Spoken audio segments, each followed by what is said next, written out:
I want to do one last video here about Vonnegut, at least for a while.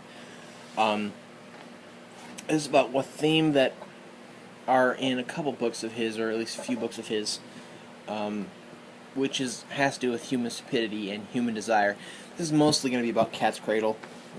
I've read, by Vonnegut, I've read Slapstick, Slaughterhouse-Five,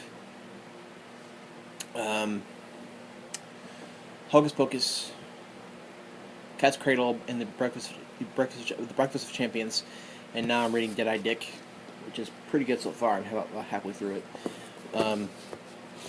My favorite novel by him is Cat's Cradle, easily. Now I have yet to read Jailbird and Timequake and the Sirens of Titan, which I purchased for my Kindle app on my iPad here, and I'll read those later. After I finish Did I Dick and Galapagos by him, I'm gonna go and read some Steinbeck, which I need to get to, and possibly some Hemingway.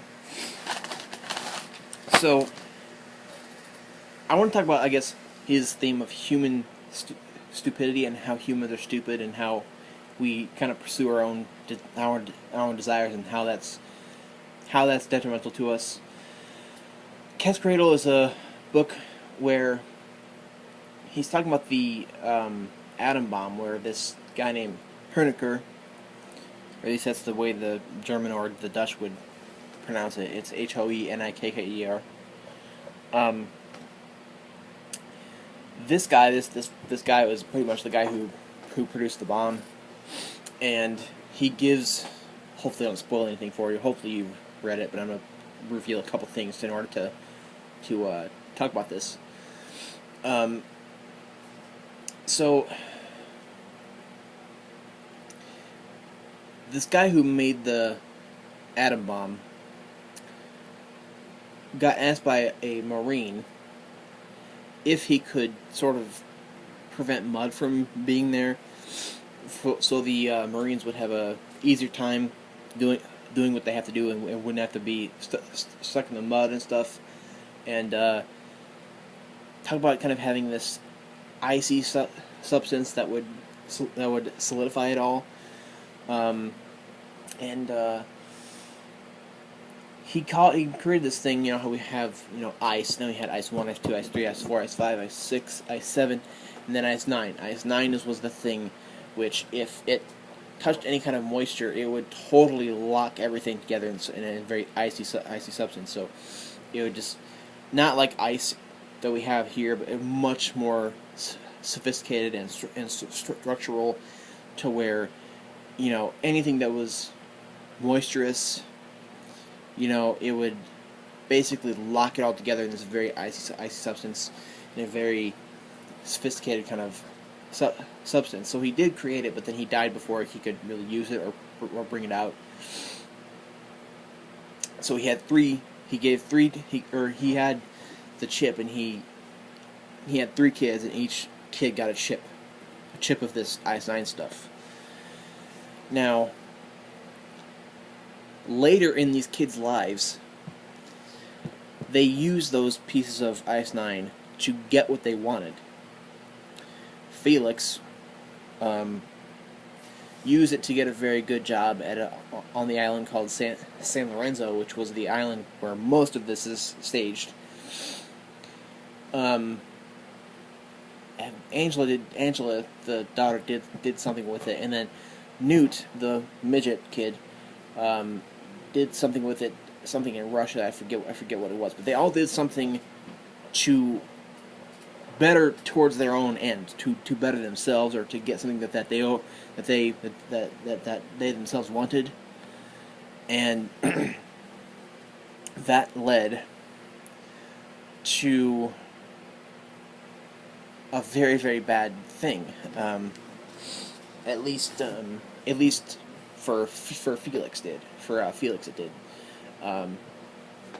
Now, I don't want to spoil anything. I've kind of probably given away too much here, but let's just say that Ice 9 really caused something really, really horrible to happen Now, I'm not going to talk about the details. You need to go read that book. That's one of the greatest books on the face of the earth. It's really, really good. And the whole thing is that those three kids, based upon what they wanted, they used that very volatile substance to get what they wanted and to further their own end. And that led to something really, really horrible happening. I will not specify what that is. And the whole thing is, the thing, I guess I'm getting that a little bit from this too. I'm getting a similar kind of theme, because in this book, the kid shoots a gun above a bunch of roofs. He was on the top floor of his house, and he shot a Springfield rifle, and he was shooting it in there, but then it came down and killed a pregnant mother, and thus that caused like a spiral of horrible things to happen to him and his family. So but that was a bit of a rite of passage for him, and he was very, very happy to have that, and he was, basically doing what he wanted to do. But then later, after all these horrible things had happened to that family, I'm about halfway through. He basically said, "You know what? I'm not gonna desire anything. I'm not gonna want anything, because I've caused everybody enough pain and heartbreak." So I'm getting that from this too. But I've got that a ton from Cat's Cradle. And the reason is that we do what we want to do to further our own end, and that makes things even worse for us. And we are so stupid in the way that we handle things.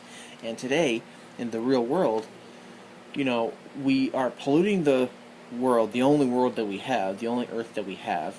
We are polluting it, and we are doing a lot of very dumb things, let's just say. And the world is becoming dumber and dumber, and it's just kind of, I think that the world is really full of stupid people, and the world is full of people who do dumb things. I mean, we all do stupid things. Things that we think is going to make our situation better, but it doesn't. It makes it horribly worse. Things that because these three kids in Cat's Cradle wanted something for their lives to better their own lives, they made everything horrible for everybody. And I won't go into detail what that is. But I'm getting a theme from Vonnegut's novels that I've read so far, in half of this as of right now, that humans are indefinitely or infinitely stupid beings, and we do what we want to get what we want, and to further our own end, or to make things better for us, or for one person, or for everyone, and we just only make it horribly worse. The world is a horrible mess, and us being here makes it infinitely worse. So, I want to know what you think, or what your interpretation was of Cat's Cradle, or of any of his novels, really, or Did I Dick? Because I'm doing these new videos on literature because I want to get more. I want to get more interpretations from you, because I could read books about Vonnegut, or about Hemingway, or about Steinbeck, and get various different things.